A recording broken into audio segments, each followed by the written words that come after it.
नमस्ते दोस्तों, मैं मिस्टर ज्योति आज की बात में आप सबका स्वागत करती हूँ। आइए आज की बात कर लेते हैं।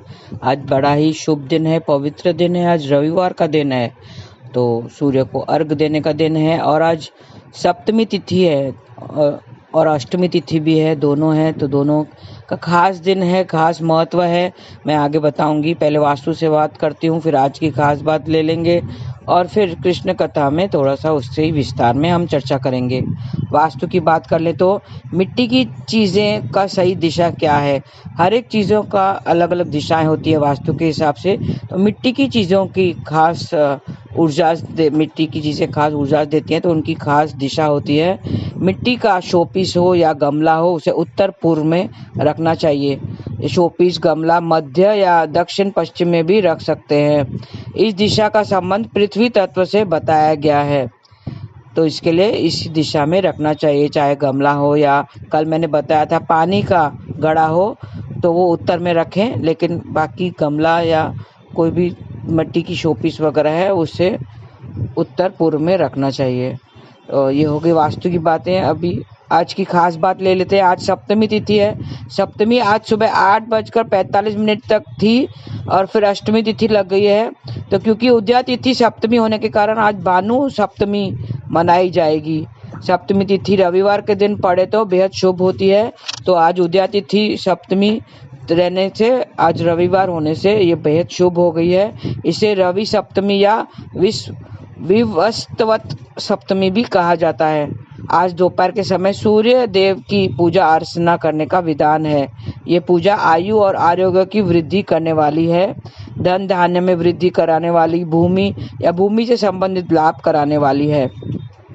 पुत्र मित्र पत्नी का सहयोग प्रदान करने वाली ये भानु सप्तमी है। तेज यश विद्या और भाग्य को देने वाली ये भानु सप्तमी है। तो आज दोपहर के समय सूर्य देव की पूजा करनी चाहिए, उसे अर्घ देना चाहिए। तांबे के लोटे में जल भरकर उसमें थोड़ा सा गंगा जल डाल के आप पुष्प अक्षत गुड़ ये सब चीज़ें डाल के आप अर्घ दें और फिर मंत्र जाप करें। ओम घृणी सूर्याय नमः। फिर 3 बार गायत्री मंत्र का जाप करके आप ये अर्घ दें और उसकी ऊर्जा लेने की प्रयत्न करें। आज शाम 5:24 तक हर्षल योग रहेगा। हर्षल योग में कार्य खुशी प्रदान करते हैं। हर्ष मतलब खुशी, तो जैसे ही नाम है वैसे वो आपके कार्य में खुशी प्रदान करते हैं। हर्ष योग में पितरों को मनाने वाले कर्म नहीं करने चाहिए। आज दोपहर बाद 3:55 तक अनुराधा नक्षत्र रहेगा। अनुराधा 17वां नक्षत्र है, जिसका स्वामी शनिदेव है। कल भी मैंने बताया था, शनिदेव सबके कर्मों का हिसाब रखते हैं, न्याय दे कराते हैं और अच्छे के साथ अच्छा और लेकिन बुरे के साथ बहुत बुरा होते हैं। और जिसकी 7.5 या ढैया है, अगर बुरे स्थान में, मैंने बताया था कल भी, बुरे स्थान में अगर शनि बैठा हुआ है तो उसको परेशानियां देता है। आर्थिक शारीरिक परेशानियां उन्हें भुगतनी पड़ती है। अनुराधा नक्षत्र का संबंध मौलश्री के पेड़ से बताया गया है। तो मौलश्री के पेड़ का और माला व्यक्ति को स्वतंत्रता देती है। तो मौलश्री के पेड़ की उपासना करनी चाहिए आज, और किसी प्रकार का नुकसान नहीं कराना चाहिए। मौलश्री की अरोमा स्वास्थ्य संबंधित परेशानियां मिटाती हैं और मौलश्री की अरोमा खास होती है, तो इसके लिए आज मौलश्री के पेड़ की उपासना करनी चाहिए। आज सुबह 8:45 के बाद अष्टमी तिथि लग गई है। तो अष्टमी तिथि भी खास है। कृष्ण पक्ष की अष्टमी को काला अष्टमी का व्रत करने का विधान है। तो आज दो तिथियां हैं। सप्तमी में आज का विशेष भानु सप्तमी मनाई जाएगी और अष्टमी तिथि होने के कारण काला अष्टमी मनाई जाएगी। तो आज काला अष्टमी पर काल भैरव की उपासना की जाती है। काल भैरव शिव जी का एक स्वरूप है। इससे सारी परेशानियां दूर होंगी और मन चाही मुरादें पूरी होती हैं। आज सूर्य देव के सामने भूमि पर बैठना चाहिए। मैं थोड़े से उपाय बता देती हूँ। लंबी आयु की प्राप्ति के लिए आपको आज सूर्य देव के सामने भूमि पर बैठना चाहिए और भगवान की गंध आदि से पूजा करनी चाहिए। लंबी उम्र के लिए भगवान से प्रार्थना करें। दोपहर के समय सूर्य देव के मंत्र का जाप करें तो पढ़ाई लिखाई में तेजी आएगी, पढ़ाई लिखाई अच्छी होगी। आप उसका मंत्र जाप करें। मंत्र कौन सा है? ओम घृणी सूर्याय नमः। ऐसा 31 बार आपको जाप करना है।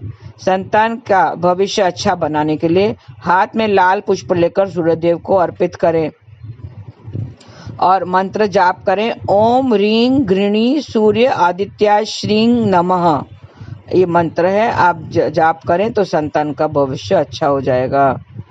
आज के दिन आपको मीठे चावल बनाना चाहिए और उस चावल बनाने के बाद सूर्य देव के प्रकाश में थोड़ी देर रखें। मंदिर में या किसी पुजारी को दान देना चाहिए तो दाम्पत्य रिश्तों में मधुरता आएगी।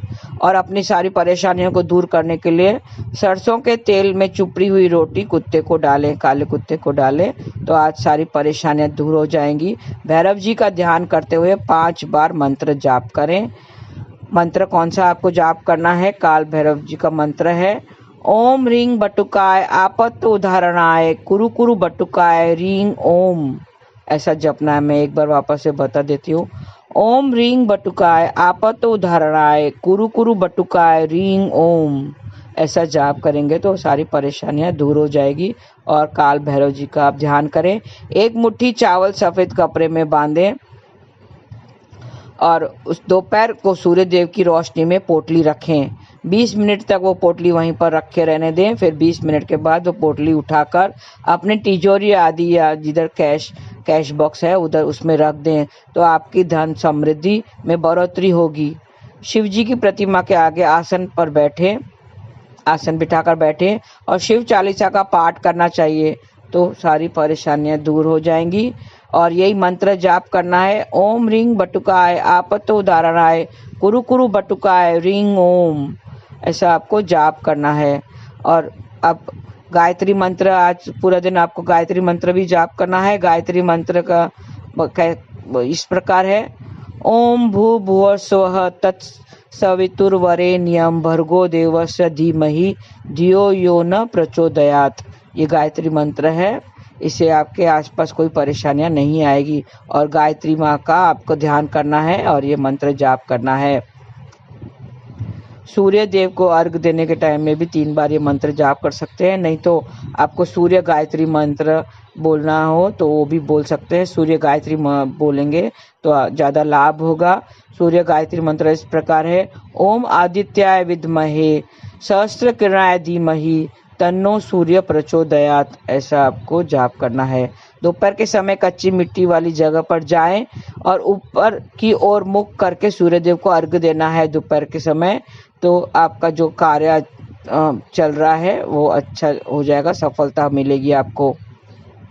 मिट्टी से अपने नाभि पर टीका लगाना है। वो मिट्टी जो गीली मिट्टी है उस पर अर्घ डाल के गीली मिट्टी से अपने नाभि पर टीका लगाएं तो आपका सब कार्य में सफलता मिलेगी।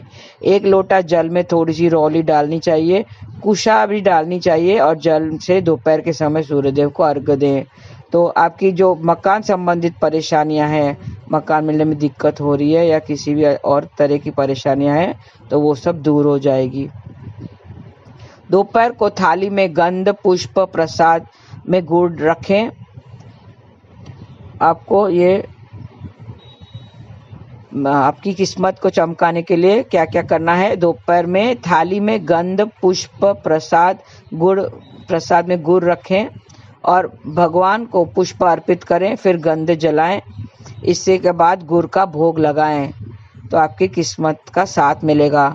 भाग्य का साथ पाने के लिए फिर प्रार्थना करें और मंत्र जाप करें। तो इस तरह से आपको सूर्य मंत्र भी आप जाप कर सकते हैं। ओम ह्रां ह्रीं ह्रौं सः सूर्याय नमः। ऐसा मंत्र जाप करना है। ये छोटे से उपाय मैंने बता दिए हैं, ये आपको करने हैं। तो आज 2 तिथियां हैं तो उसका लाभ उठाइए। मैंने बताया हर एक दिन हर एक तिथि आपकी किसी न किसी भगवान के निमित्त या कुछ धार्मिक अनुष्ठान करने के लिए होती है। तो आप भगवान को समीप रखिए और मंत्र का जाप करते रहिए। हरे कृष्णा कृष्ण कृष्ण हरे हरे, हरे राम राम राम हरे हरे। आप देखेंगे कि आपके ऊर्जा मिलेगी, आपको अच्छी सी ऊर्जा मिलेगी और मन को शांति मिलेगी। तो अभी थोड़े से सूर्य के बारे में बता दूं। सूर्य साक्षात रूप में देखा जा सकने वाला सूर्य देवता पृथ्वी के लिए ऊर्जा और प्रकाश का स्रोत माना जाता है। वो ज्योतिष के अनुसार पिता का कारक होता है। तो आज पिता के पैर छूकर आशीर्वाद ले, प्रणाम करें और उनका जो आदर करें और उनके जो भी अच्छी लगे वो चीज़ें उनको मंगवा के दें, उनको प्रसन्न कीजिए, तो आपको सूर्य देव की ऊर्जा मिलेगी। और प्रकाश का स्रोत भी माना गया है। इस सूर्य गायत्री मंत्र का जाप सूर्य देव जी के आशीर्वाद को प्राप्त करने के लिए किया जाता है। इस मंत्र जो सूर्य मंत्र गायत्री मंत्र है, इस मंत्र का जाप 108 बार करना चाहिए। इससे सूर्य देव शीघ्रता ही प्रसन्न होकर अपनी कृपा भक्तों पर करते हैं। सूर्य देव के आशीर्वाद से निरोगी जीवन की प्राप्ति होती है। भगवान सूर्य देव की कृपा से बड़े बड़े रोगों से मनुष्य मुक्त हो जाता है, शारीरिक कष्टों से मुक्ति पाकर शांति से अपना जीवन व्यतीत करता है। ये मैंने सूर्य देव के गायत्री मंत्र, सूर्य गायत्री मंत्र के बारे में बताया है कि क्या खास बात है। तो आप ये जरूर सूर्य गायत्री मंत्र कीजिए, 108 बार कीजिए। और आज काला अष्टमी है। सनातन धर्म में काला अष्टमी व्रत बहुत फलदायी माना जाता है। यह दिन भगवान काल भैरव की पूजा के लिए समर्पित है। इस शुभ दिन पर भक्त उपवास रखते हैं और भगवान का आशीर्वाद लेने के लिए काल भैरव मंदिर जाते हैं। इस माह काल अष्टमी 2 दिन पड़ी है, 2 फरवरी से शुरू होकर 3 फरवरी को खत्म होगी। कालाष्टमी का धार्मिक महत्व क्या है, आइए जान लेते हैं। कालाष्टमी हिंदुओं में मनाने जाने वाला एक महत्वपूर्ण पर्व है। इस दिन भगवान काल भैरव की पूजा का विधान है। भगवान काल भैरव भगवान शिव जी का ही उग्र स्वरूप है। ऐसा माना जाता है कि जो लोग पूरे समर्पण और भाव के साथ उसकी पूजा करते हैं, वे हमेशा हर बुरी ऊर्जा से बचाते हैं। काल भैरव जी की आराधना उन जातकों को करने की सलाह दी जाती है जो किसी भी प्रकार के काले जादू, बुरी नजर के प्रभाव या नकारात्मक ऊर्जा से पीड़ित है। इसके अलावा इस शुभ दिन पर तामसिक गतिविधियों में शामिल होने से भी बचना चाहिए। क्या करना चाहिए, क्या विधि है, आइए जान लेते हैं। भक्त सुबह जल्दी उठकर पूजा अनुष्ठान शुरू करने से पहले स्नान करें, मंदिर को अच्छी तरह से साफ कर लें, एक लकड़ी की चौकी पर लाल कपड़ा बिछाएं और भगवान काल भैरव की प्रतिमा स्थापित करें। भगवान के समक्ष सरसों के तेल का दिया जलाएं और काल भैरव अष्टक का पाठ करें। किसी भी प्रकार की तामसिक गतियों में शामिल न हो। फल मिठाई का भोग लगाएं। अंत में काल भैरव की आरती का पाठ बड़े भाव से साथ करें।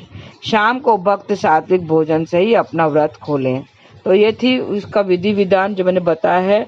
तो आपने देखा होगा कि जो माला जाप करते हैं या मंत्र जाप करते हैं, महामंत्र का जाप करते हैं, उसे कभी भय नहीं सताता है, किसी प्रकार का डर नहीं होता है, उसका मन एकदम शांत होता है, सारे विकारों से दूर हो जाता है। वो काम, क्रोध, लोभ, मोह, अहंकार, इन सब से दूर होना है। अगर आपको मन में ईश्वर को बिठाना है तो माला का सहारा लीजिए, क्योंकि कलयुग केवल नाम आधारा। तो नाम जाप करते ही आपका प्रभु नाम, हरि नाम का जाप करते ही आपका जो मन है वो उन सब विकारों से दूर होकर अंत में मोक्ष को प्राप्ति होगी। अंत समय में श्री कृष्ण ने भी कहा है कि जो अंत समय में मुझे अपने पास रखता है या मेरा नाम लेता है, उसको मोक्ष की प्राप्ति होती है, फिर वो जन्म मृत्यु के चक्कर से बच जाता है। तो हर तिथि आप देखेंगे, चाहे सप्तमी हो, अष्टमी हो, नवमी हो, दुर्गा नवमी, तो इस तरह से दुर्गा अष्टमी मनाते हैं। तो नवमी तिथि में भी कुछ न कुछ होता है। एकादशी को कृष्ण के रूप से मनाते हैं, और पूर्णिमा हो, अमावस हो, तो भगवान को समीप रखना चाहिए, भगवान की थोड़ी सी आराधना करना चाहिए, पूजा पाठ में ध्यान लगाना चाहिए। तो पूजा पाठ में ध्यान लगाते रहेंगे तो बाकी अन्य चीज़ों में हमारा ध्यान कम लगेगा, और फिर हम इन रोगों से बीमारियों से बच सकेंगे और हमारा जो शरीर है वो निरोगी होगा। तो सूर्य की उपासना कीजिए। सूर्य आयु को बढ़ाने वाला, नेम फेम नाम सब देने वाला और अपने शरीर में अपने को निरोगी रखने वाला होता है। वो ऊर्जा देता है, ऊर्जा का स्रोत है। तो उसकी ऊर्जा लें और आज अर्घ जरूर दें। आज भानु सप्तमी के दिन आज अच्छी तिथि है, तो आप जरूर व्रत कीजिए और उपवास कीजिए, मंत्र जाप कीजिए। तो आज के लिए तो बस इतना ही। आपका दिन शुभ रहे। हरे कृष्ण।